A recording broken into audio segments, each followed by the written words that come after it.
Hello once again. I'm happy to continue our discussion with James Wudhайсен about the future development of society and new technologies, like conception of Internet of Things, Industry 4.0, and smart cities.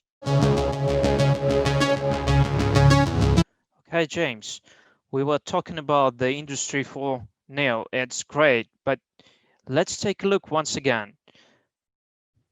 It was a big step forward for the USA and Europe with Industry 4.0, but right now we see that everything is okay with China, and at the same time, many things in the USA and Europe are not going as well as it expected. Does it really mean that the choice of development of Industry 4.0 was wrong? I mean, is it the right choice for the USA, Europe, maybe for Russia? How can you evaluate it? Well, I came to talk in your lovely Astronomy Gagarin Museum in Moscow about Industry 4.0. And I think that was how we met, Nikita. And I think that, you know, China's reading the same books about the Internet of Things and Industry 4.0. It wants to do all of that stuff as well. And you can see the number of companies in China which is working on the global market of IoT and industrial IoT. Sure. But, you know, the fact that Europe and America are behind in that isn't to do with whether or not it's the right strategy. I don't believe it's the only strategy. I don't hear enough about the problems with IoT and Industry 4.0. But as far as it goes, with all my criticisms, you know, the cyber physical systems is exactly that. You've got the cyber bit and the physical bit, and putting the two together is non-trivial. You know, it's difficult to really make it work. And why is China ahead? Because it's China. It's not because it adopted a different course. It's reading all the same stuff. It believes all the same things, right? A lot of the time, you take circular economy in green stuff. The Chinese pioneered it. They think they're the experts in it, you know. Now, the issue is China was first into the COVID crisis. It's first out of the COVID crisis. East Asia's had a good crisis, pretty much, you know, and they don't have riots on the streets much, like America.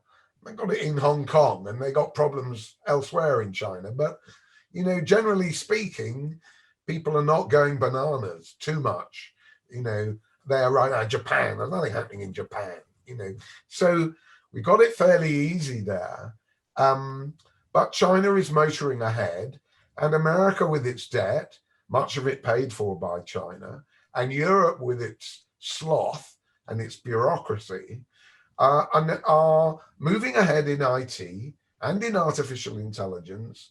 But the Chinese are where a lot of the world's innovation has already shifted in bulk, with all their defects and all their lack of democracy.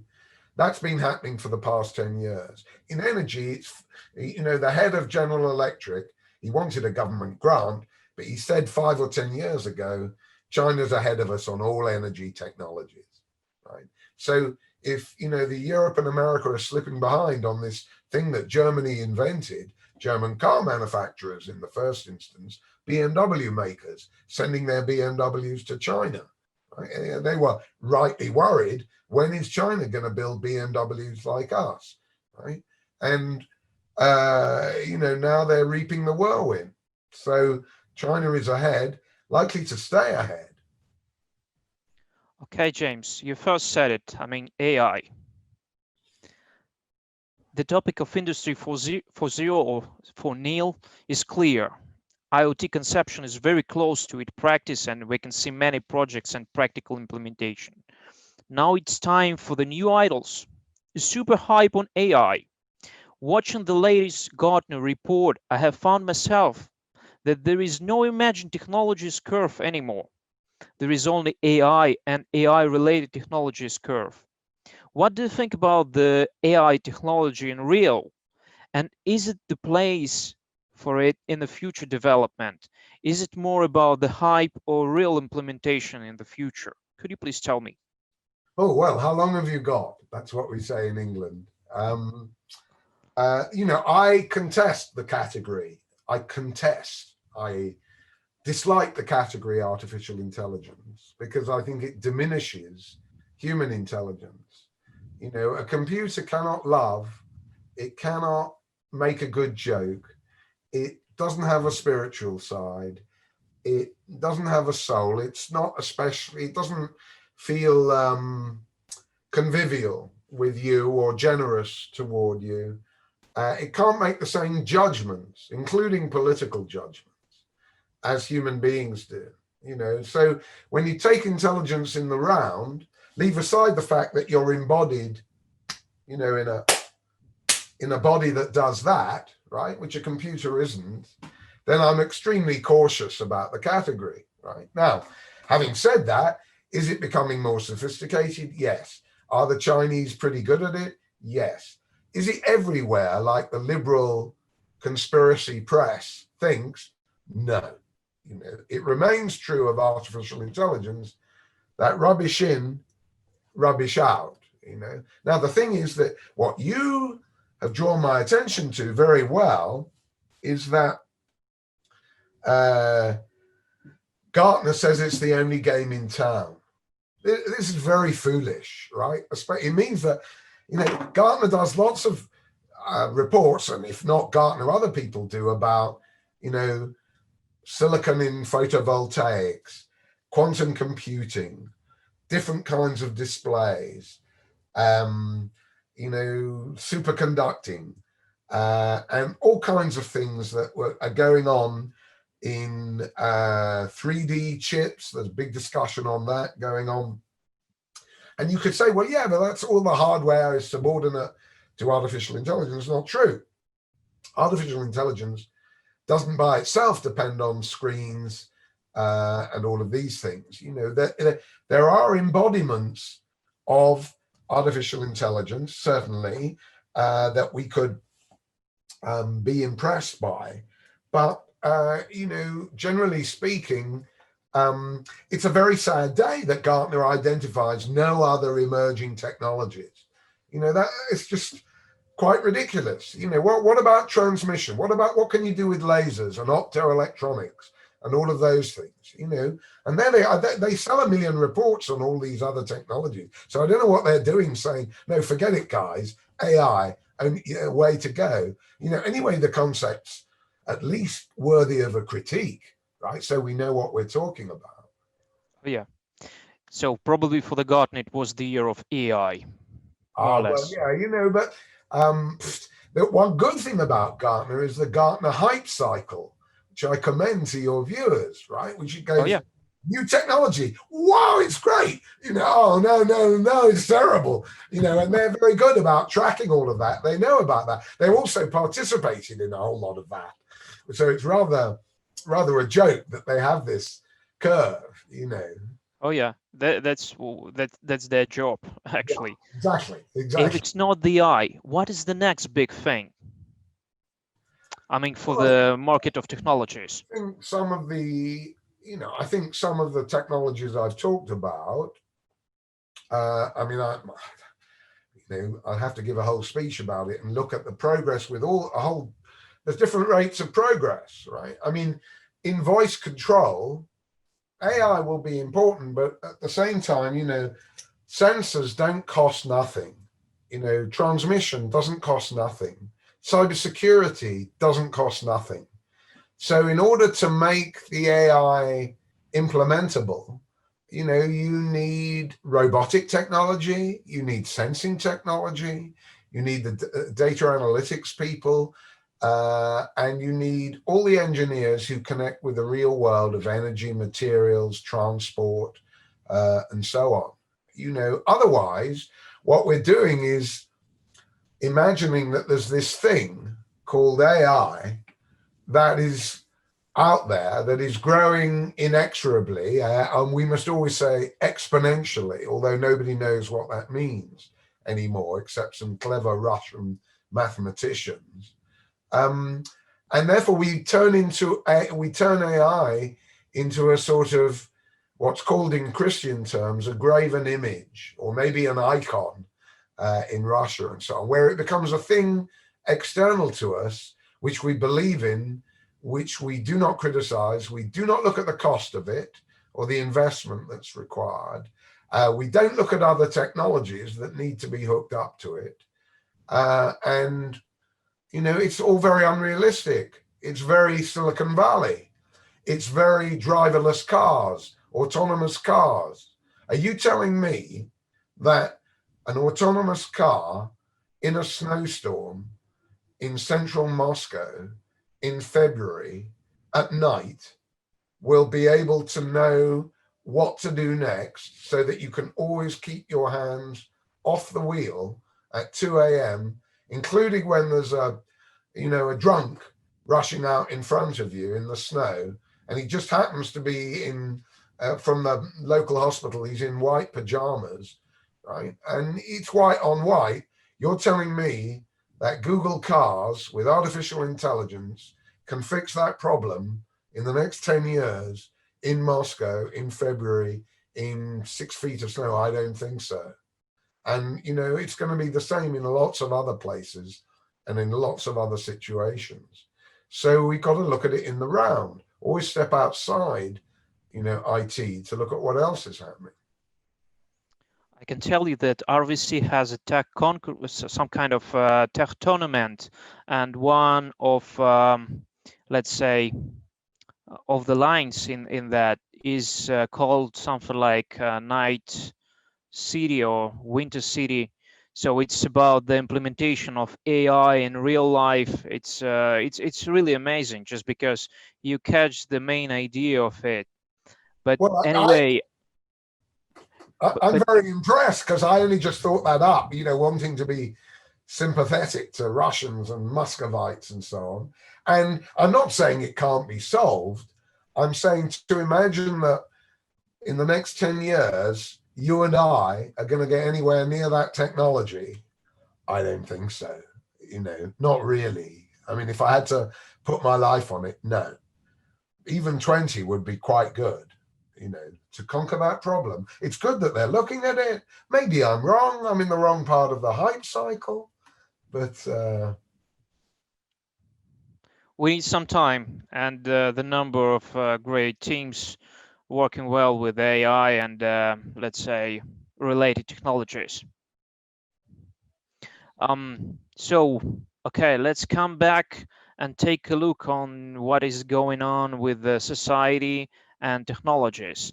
Let's take a look all around us. We are simply surrounded by IoT sensors, which are pretty cheap right now, and security cameras, which are not so cheap actually, but there are really a lot of them. Could you please evaluate probability of a traditional step back in such cases, back to the analog world? Just probably you have some examples from my point of view, and as for me, I'm really attracted by many things from this kind of analog world. Vinyl, for example. Is it the real danger for next steps of technological development, or it's some kind of romantic? Could you please tell us your personal opinion about it? well, you mentioned one thing which, you know, I've done a lot of work on recently, which is, you know, working from home. And in so doing, you said, you know, IT is a replacement for, you know, what went before. I never agree with that. I think if you go to an airport, you know, IT has not eliminated air travel. On the contrary, everybody on an airport has a mobile phone. So what you find is that it's a supplement, not a replacement for conventional life. So, you know, I play vinyl records on my quite advanced electronic record deck, and I hook it into Sonos, you know, or Sonos or whatever, except the software for Sonos is a disaster, and I'm always reinstalling it, and I've given up, right? But that's the problem with Sonos, not with the vinyl. So what we find is that old and new digital and analog technologies tend to work together. That's what cyber physical systems are all about. That's what mobile in airports is all about. Picking up a Wi-Fi signal for free in an international airport on your mobile is a non-trivial task, right? I don't know if you've noticed, right? It's a hassle. They're going to want to take you to the cleaners, as we say in England, you know, they get all sorts of tariffs from you. So the integration of IT with the old analog world is pretty poor, right? Now, let me add another thing while we're on it, and then I think I'm done, right? Because I've said enough, right? I once got into a big debate with Simon Sharma. Simon Sharma is a liberal historian in Britain, very highly regarded. And during the digital campaign of Obama, he was raving about digital democracy. Right? And the point about democracy, Nikita, is that it's not digital, it's an analog thing. It's about you and me, right? It's not about bits. It's not even about qubits or qubits or whatever that quantum computing term is that I've forgotten, right? It's about you and me and the fact that we're equal and our votes are equal, right? And that we have some free choice. Right? That's an analog kind of world, all right? So I said to Simon Sharma, do you know what digital means, right? It's from the Greek, nor or one, right? It's about a finger. Digital democracy, right? Now, democracy, the analog world of decisions and priorities, of values, of meanings, is not encoded in electrons. You can't get democracy onto a chip. And Simon Sharma looked pretty ill after I told him what digital meant. So really my answer to your question is, you know, is the analog world going to become more popular? It never went away. Street protest adds IT, but it's still a street protest. You still get beaten up by the same old police, right? That's not digital, that's analog, right? And it's aided by digital. And we are very far from having a democracy in large parts of the West and of the East. And we're certainly very far from having a digital democracy. I can tell you. What does it mean? So in some ways, I'm contesting the terms digital and analog, right? Because if digital democracy means I sit on my sofa in front of a TV and I say, no, I'm voting for Nikita. I'm a Democrat, you know, I'm another Democrat. No, that's not democracy. That's bullshit, you know.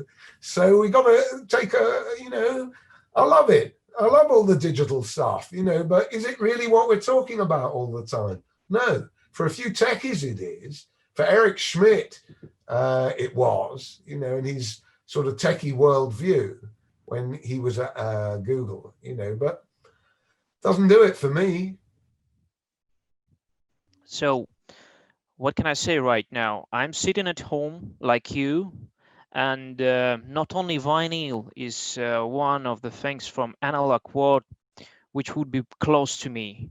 Soccer, hockey, games, that's what I really would like to have right now. Yeah, even it, yeah, it's all across us. But anyway, the time is changing still, be, and right now, it's COVID-19 era, and let me once again tell you, James, we are currently talking on Zoom, and what I'm afraid of, what I'm nervous about it, after our speech, I cannot ask you to sign me a book. I can't invite you to drink some coffee. We can't spend some time like one-to-one. This leads me to the question, what the implication of COVID-19 for technology and society? Well, we mustn't rush to conclusions. You know, the people who say that working from home is the new normal are very, very foolish, right? More people are working from home, more people will work from home. But as you already pointed to, you know, the water cooler moment where we exchange ideas for the next innovation project. It's a bit of a cliche, but insofar as it's at all true, it's not going to come out of a formal conversation on Zoom, right? I don't ring you up on Zoom, Nikita, and say, hey, I just thought I'd run this by you. No, we don't have the time for that, right? If you're in a canteen at work, you do have the time for it because you're eating, and you spot somebody, right? Now, there's something in that. So I think that, there's a lot that needs to be done in healthcare IT. And many of the questions that you've, asked are very relevant to that. There are all sorts of Fitbit gadgets and things like that that are supposed to be sorting us out. There's all kinds of medical equipment and very difficult to operate ventilators requiring very special skills and all of this. So, you and I know that there's been a promise of electronic health records coming to your rescue the next time you're run over, in, I don't know, anywhere in Russia. Have we got electronic health records where somebody goes, hey, Nikita needs a new, prosthetic arm. Can you do that? Yeah, we're going to 3D manufacture it and we're going to, and on it go. No, not for a long time, not for a long time. So, we need the progress, we need the budgets, and we need a frank discussion, frank discussion. And on that note, I'm afraid I must leave you because I have another Zoom call to make, but it won't be as much fun as this one. Thank you, Victoria, Nikita. Oh yeah, James, thank you very much for your time, and we appreciate your participation in our discussion.